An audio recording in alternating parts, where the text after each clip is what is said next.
राम राम जी साਰਿਆਂ ने आप सभी का हार्दिक स्वागत है अपने YouTube चैनल नियति क्लासेस में। हमने जो HSSC ग्राम सचिव का पेपर शुरू किया था 20 तक के क्वेश्चंस कर लिए थे। आगे के क्वेश्चन हम पूरी अच्छे से डिटेल से डिस्कस करेंगे। क्लास को पूरी देखना, अगर अच्छी लगे तो लाइक करना, शेयर करना और चैनल को सब्सक्राइब करना। तो 20वां क्वेश्चन है, ये हमने कर लिया था कि ग्राम पंचायतों की संख्या वर्तमान में हरियाणा में किस जिले में सबसे कम है। तो ग्राम पंचायत सबसे कम कहाँ की हैं? फरीदाबाद की हैं। और सबसे अधिक कहाँ की हैं? यमुनानगर की। अगर गांव की बात करें तो गांव सबसे अधिक कहाँ पर हैं? यमुनानगर में है। सबसे कम गांव कहाँ पर हैं? रोहतक में है। और जनसंख्या की दृष्टि से 2011 के अनुसार फरीदाबाद की जनसंख्या सबसे अधिक है। तो यहाँ पर तो 20वें क्वेश्चन का आंसर है फरीदाबाद। तो आज का हमारा पहला क्वेश्चन क्या है? पानीपत का दूसरा युद्ध कब हुआ था? तो पानीपत के अंदर 3 युद्ध हुए थे और तीनों युद्धों के बारे में बहुत अच्छे से पता होना चाहिए, क्योंकि हर बार पेपर में पानीपत के युद्धों के बारे में पूछा जाता है। तो जो पानीपत का पहला युद्ध है वो कब हुआ था? 21 अप्रैल 1526 को हुआ था। बाबर और इब्राहिम लोदी के बीच में हुआ था 1526 में। और उसमें विजयी कौन रहा था? बाबर रहा था। और जो इब्राहिम लोदी है वो युद्ध स्थल पर मारा गया था। तो पेपर में पूछा जाता है कि इब्राहिम लोदी का मकबरा कहाँ पर है? इब्राहिम लोदी का मकबरा पानीपत में है। और विजयी की खुशी में जो बाबर जीत गया था, इस खुशी में बाबर ने पानीपत के अंदर क्या बनवाया था? काबुली बाग मस्जिद बनवाई थी।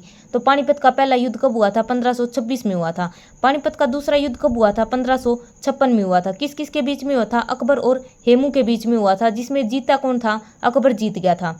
और पानीपत का तीसरा युद्ध है वो कब हुआ था? 1761 में हुआ था।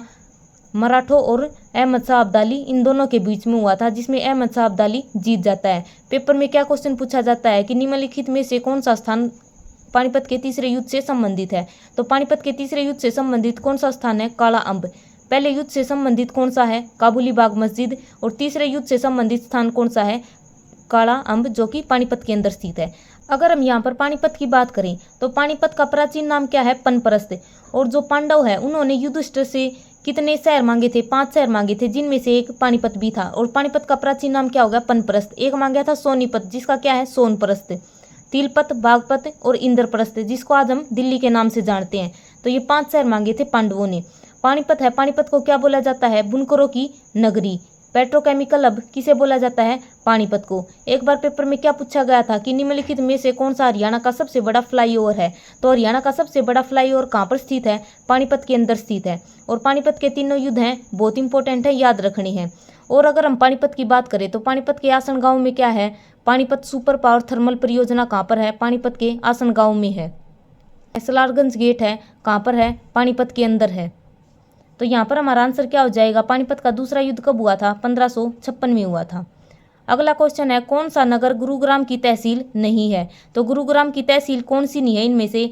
मानेसर, पटौदी, फर्रुखनगर या फिर कोसली। तो गुरुग्राम की तहसील कौन सी नहीं है? कोसली। कोसली कहाँ पर है? रेवाड़ी के अंदर आता है कोसली। तो यहाँ पर हमारा आंसर क्या है? Option D.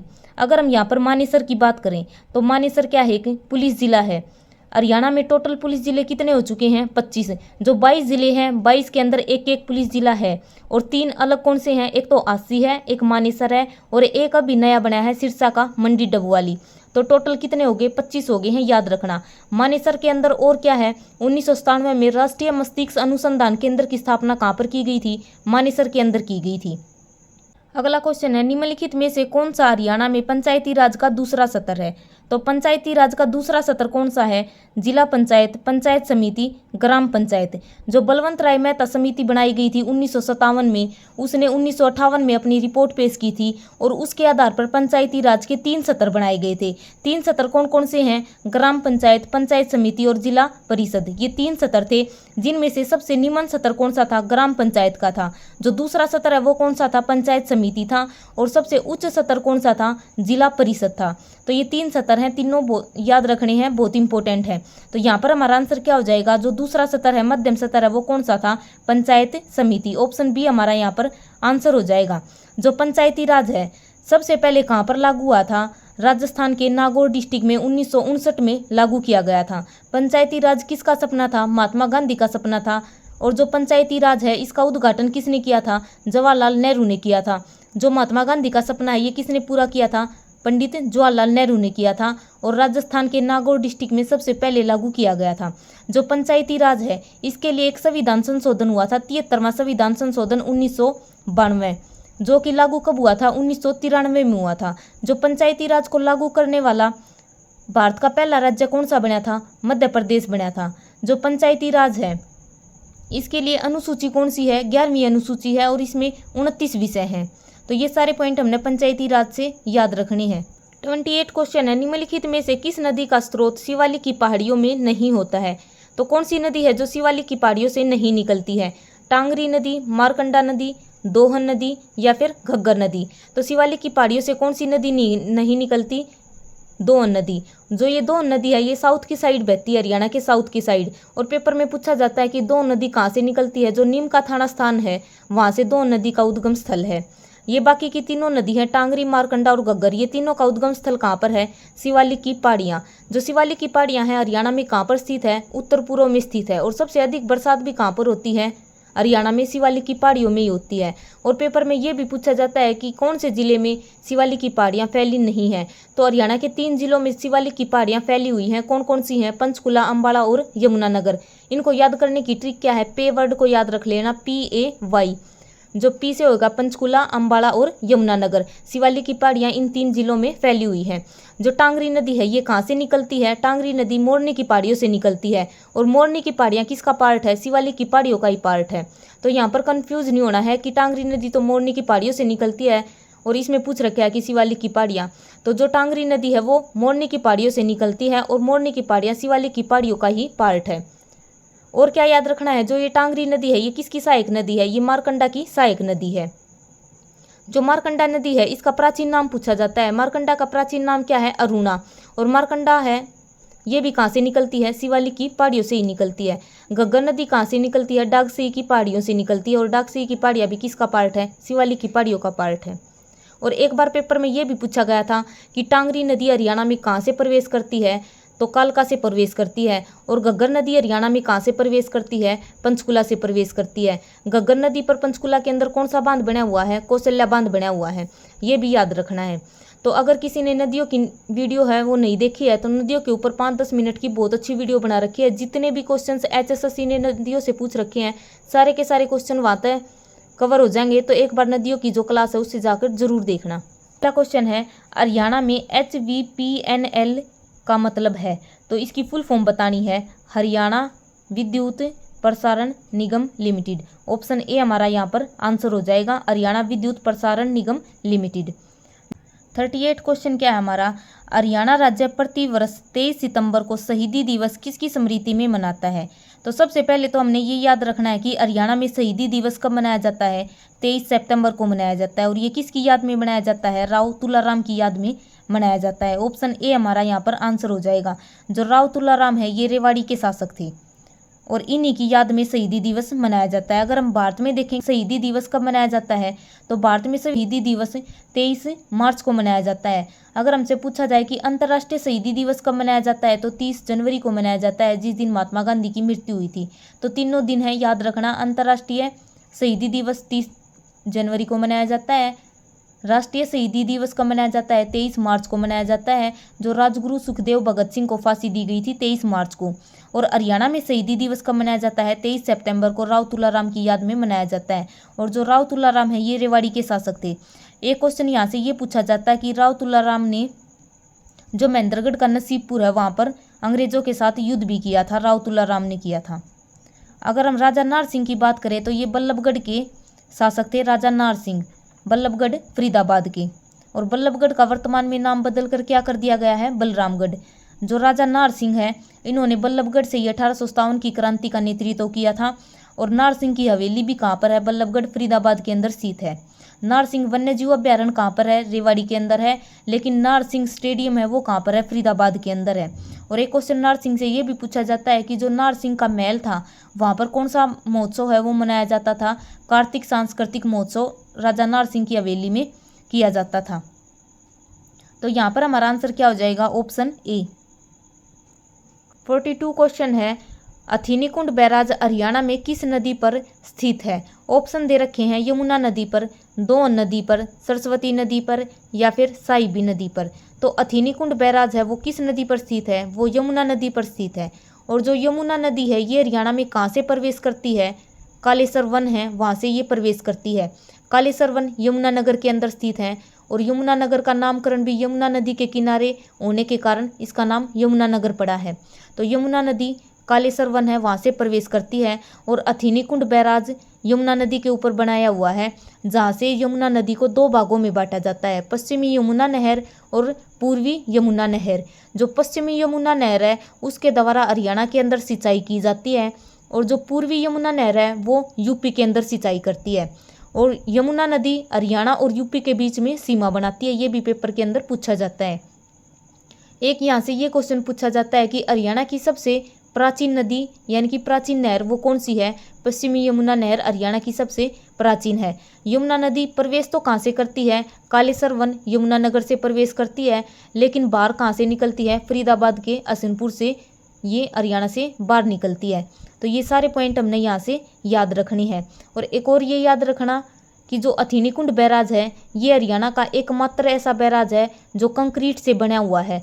ताजेवाला है उसकी जगह कौन सा आ गया, अथिनी कुंड बैराज है ये बना दिया। पहले ताजेवाला था, उसकी जगह 1996 में अथिनी कुंड बैराज है ये बनाना शुरू किया। 1999 में इसका निर्माण पूरा हो गया था। अथिनी कुंड बैराज को क्या बोलते हैं, मछियारों का स्वर्ग बोला जाता है। और यमुना नदी पर ही फरीदाबाद के अंदर अनंगपुर बांध बना हुआ है जो कि हरियाणा का एकमात्र गुरुतोव बांध है। पेपर में ये भी पूछा जाता है कि हरियाणा का एकमात्र गुरुतोव बांध कौन सा है, अनंगपुर बांध है फरीदाबाद के अंदर। तो यहाँ पर हमारा आंसर क्या है, ऑप्शन ए। अगला क्वेश्चन है, हरियाणा सरकार ने करनाल जिले में एक बागवानी परियोजना स्थापित करने के लिए किस देश के साथ भागीदारी की है। तो करनाल के अंदर एक बागवानी परियोजना है ये स्थापित की थी, किस देश के साथ मिलकर की थी। ऑप्शन दे रखे हैं यूएसए, जापान, फ्रांस या फिर इजराइल। तो इजराइल के साथ मिलकर बागवानी परियोजना है ये शुरू की गई थी। जो सब्जी का उत्कृष्टता केंद्र है वो कहाँ पर खोला गया था, करनाल के गरोंडा में खोला गया था। प्याज का उत्कृष्टता केंद्र है वो कहाँ पर खोला गया है, मेवात के अंदर खोला गया है। नू या फिर मेवात के अंदर खोला गया है प्याज का उत्कृष्टता केंद्र। और एक शहद का उत्कृष्टता केंद्र है वो कहाँ पर खोला गया है, रामनगर कुरुक्षेत्र के अंदर खोला गया है। फलों का उत्कृष्टता केंद्र कहाँ पर है, मंजियाना सिरसा के अंदर है। और अभी भिवानी के अंदर 5वां बागवानी उत्कृष्टता केंद्र खोला गया है गिगनाऊ भिवानी के अंदर। तो ये 4-5 उत्कृष्टता केंद्र हैं, याद रखना। और अंतर्राष्ट्रीय जो सब्जी मंडी है वो कहाँ पर है, वो गन्नौर सोनीपत के अंदर है। और करनाल के अंदर जो गरोंडा है वहाँ पर कौन सा खोला गया था, सब्जी उत्कृष्टता केंद्र। तो और किसकी सहायता से खोला गया था, इजराइल की सहायता से। तो यहाँ पर हमारा आंसर क्या है, ऑप्शन डी। अगला क्वेश्चन है, निम्नलिखित में से कौन हरियाणा में बल्लभगढ़ का शासक था और भारत के स्वतंत्रता संग्राम में सक्रिय रूप से शामिल हुआ था। तो हरियाणा के बल्लभगढ़ का शासक कौन था, सबको पता है राजा नारसिंह। अभी बताया था राजा नारसिंह कहाँ से थे, बल्लभगढ़ फरीदाबाद से थे। और जो बल्लभगढ़ है इसका अभी नाम क्या कर दिया गया है, बलरामगढ़। राजा नारसिंह की हवेली भी कहाँ पर है, बल्लभगढ़ फरीदाबाद के अंदर स्थित है। जो राजा नारसिंह है इसको फांसी कब दी गई थी, 9 जनवरी 1858 को दी गई थी। 1857 की क्रांति है उसका नेतृत्व भी किसने किया था, बल्लभगढ़ से राजा नारसिंह ने किया था। उसके बाद 9 जनवरी 1858 को अंग्रेजों ने दिल्ली के चांदनी चौक पर राजा नारसिंह को फांसी दे दी थी। राजा नारसिंह की हवेली में कौन सा जो महोत्सव मनाया जाता था, कार्तिक सांस्कृतिक महोत्सव। राजा नारसिंह वन्यजीव अभ्यारण्य कहाँ पर है, रेवाड़ी के अंदर। स्टेडियम कहाँ पर है, राजा नारसिंह का फरीदाबाद के अंदर। ये सारे पॉइंट अभी बताए थे, सारे के सारे पॉइंट पेपर में पूछे जाते हैं राजा नारसिंह से। महाराजा अग्रसेन है ये कहाँ पर है, महाराजा अग्रसेन के नाम पर अंतर्राष्ट्रीय हवाई अड्डा है उसका नाम रखा गया है जो कि हिसार के अंदर स्थित है। लेकिन महाराजा अग्रसेन स्टेडियम है ये कहाँ पर है, रोहतक के अंदर स्थित है। यादविंदर से क्या याद आ रहा है कि यादविंदर गार्डन है वो कहाँ पर है, पिंजौर के अंदर है, जिसको मुगल गार्डन भी बोला जाता है, उत्तर भारत का नंदनवन भी बोला जाता है। किसको बोला जाता है, यादविंदर गार्डन को, पिंजौर के अंदर है। तो हरियाणा का जो बल्लभगढ़ का शासक कौन था, राजा नाहर सिंह। अगला क्वेश्चन है, हरियाणा पंचायती राज अधिनियम कब लागू हुआ था। तो हरियाणा में पंचायती राज अधिनियम कब लागू किया गया था। जो पंचायती राज है भारत के अंदर जो 73वां संविधान संशोधन हुआ था 1992 में आया था, 93 में लागू हुआ था। लेकिन हरियाणा में जो पंचायती राज है कब लागू किया गया था, 22 अप्रैल 1994 को किया गया था। लेकिन भारत में जो पंचायती राज दिवस है, राष्ट्रीय पंचायती राज दिवस कब मनाया जाता है, 24 अप्रैल को मनाया जाता है। क्योंकि लागू कब हुआ था, 24 अप्रैल 1993 को लागू हुआ था भारत के अंदर। लेकिन हरियाणा ने जो पंचायती राज अधिनियम है इसको कब लागू किया था, 22 अप्रैल 1994 को किया था। इसीलिए हरियाणा में पंचायती राज दिवस कब मनाया जाता है, 22 अप्रैल को मनाया जाता है। तो याद रखना, राष्ट्रीय पंचायती राज दिवस 24 अप्रैल, हरियाणा पंचायती राज दिवस 22 अप्रैल को मनाया जाता है। और एक क्वेश्चन पंचायत से ये पूछा जाता है कि हरियाणा शैक्षणिक योग्यता लागू करने वाला कौन सा राज्य बना था? तो भारत का दूसरा राज्य बना था। पहला कौन सा था? राजस्थान। दूसरा कौन सा बना है? हरियाणा। 2015 के अंदर शैक्षणिक योग्यता लागू करने वाला हरियाणा दूसरा राज्य बना था भारत का। अगला क्वेश्चन है, रामचरितमानस के रचयिता कौन है?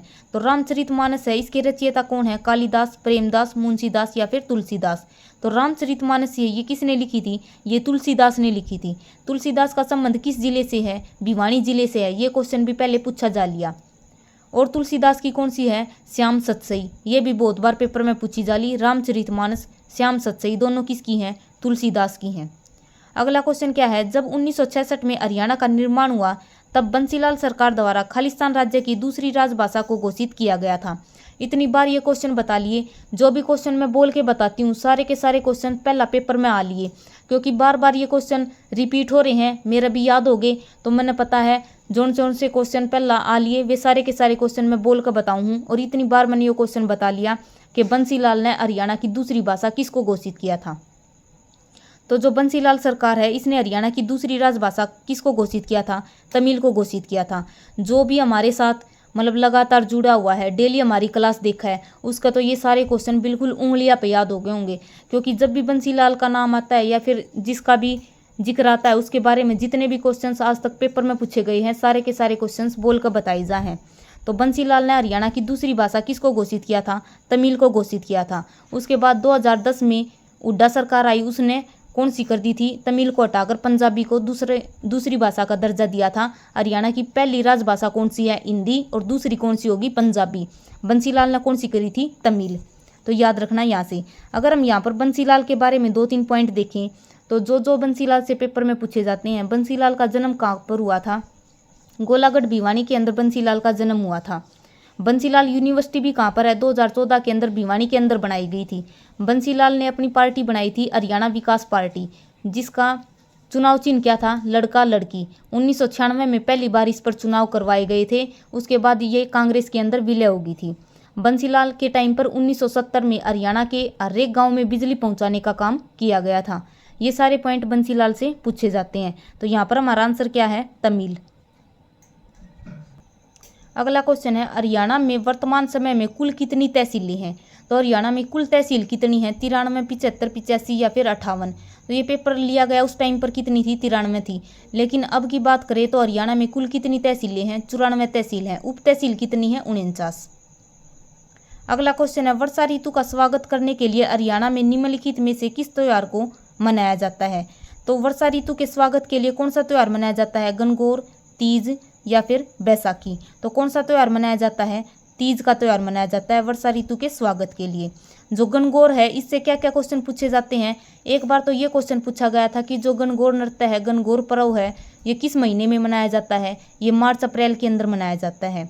और इसके अंदर भगवान शिव और पार्वती की पूजा की जाती है। और हिसार की साइड इस त्योहार को बहुत धूमधाम से मनाया जाता है। बैसाखी कब मनाई जाती है? 13-14 अप्रैल को बैसाखी मनाई जाती है। देखो इस क्वेश्चन में पूछ रखा है, भारत में पंचायती राज का शुभारंभ किस वर्ष हुआ था? तो जो पंचायती राज है भारत के अंदर कब लागू हुआ था? 1959 में लागू हुआ था। इस पेपर में इंडिया जीके के बहुत अच्छे क्वेश्चंस पूछ रखे हैं। अगर किसी ने इंडिया जीके की एक्सप्लेनेशन चाहिए तो कमेंट करके जरूर बताना। अगला क्वेश्चन है, 2011 जनगणना और 2020 परिकल्पना के अनुसार हरियाणा के किस शहर की जनसंख्या सर्वाधिक है? तो सबसे अधिक जनसंख्या किस शहर की है? फरीदाबाद की, अम्बाला की, पानीपत की या फिर गुरुग्राम की? तो सबसे अधिक कहाँ की है? फरीदाबाद की है। ऑप्शन ए हमारा यहाँ पर आंसर हो जाएगा। अगर हम फरीदाबाद की बात करें तो बाबा फरीद की नगरी किसे बोला जाता है? फरीदाबाद को बोला जाता है। जो फरीदाबाद है इसकी स्थापना कब की गई थी? 1979 में फरीदाबाद की स्थापना की गई थी। फरीदाबाद से जो 1857 की क्रांति है उसका नेतृत्व किसने किया था? दानू सिंह ने किया था। फरीदाबाद के अंदर क्या है? बड़खल झील है, जिसका निर्माण 1947 में किया गया था। 2 छोटे टीलों को जोड़कर बड़खल झील का निर्माण किया गया था। और जो बड़खल झील है ये क्या है? एक कृत्रिम झील है। सूरजकुंड मेला भी कहाँ पर लगता है? फरीदाबाद के अंदर लगता है। और 2024 में जो सूरजकुंड मेला है ये कौन से नंबर का लगा है? 37वें नंबर का लगा है। और जो थीम राज्य है वो कौन सा था? गुजरात। और थीम देश कौन सा था? तंजानिया। तो तो ये सारे पॉइंट सूरजकुंड से याद रखने हैं। सूरजकुंड मेला है, इसकी शुरुआत कब की गई थी? 1987 से शुरुआत की गई थी। और पहली बार थीम राज्य कौन सा बना था? 1989 में राजस्थान बना था। तो ये सारे पॉइंट फरीदाबाद के ये याद रखने हैं। अरावली का गोल्फ मैदान है वो भी कहाँ पर है? फरीदाबाद के अंदर है। हरियाणा में सबसे अधिक किस फूल की खेती की जाती है? ग्लेडियोलस की जाती है। और कहाँ पर की जाती है? फरीदाबाद के अंदर ही की जाती है। अगला क्वेश्चन है, हरियाणा लोक सेवा आयोग के अध्यक्ष की नियुक्ति कौन करता है? जो HPSC है उसके अध्यक्ष की नियुक्ति कौन करता है? राज्यपाल, राष्ट्रपति, प्रधानमंत्री या फिर मुख्यमंत्री? तो हरियाणा लोक सेवा आयोग के वर्तमान में अध्यक्ष कौन है? आलोक वर्मा है। और जो हरियाणा लोक सेवा आयोग है इसकी स्थापना कब की गई थी? 1966 में की गई थी। और इसके अध्यक्ष की नियुक्ति कौन करता है? राज्यपाल करता है। ऑप्शन ए हमारा यहाँ पर आंसर हो जाएगा। वर्तमान में हमारे राज्यपाल कौन है? 18वें नंबर के श्री बंडारू दत्तात्रेय हैं। 18वें नंबर के हैं, ये भी याद रखना। राष्ट्रपति का आर्टिकल कितना है? आर्टिकल 52। जो राज्यपाल है इसका आर्टिकल कितना है? 153। हरियाणा सरकार ने वर्ष 2015 में यह घोषित किया कि वह खालिस्तान को स्मार्ट सिटी के रूप में विकसित करेंगे।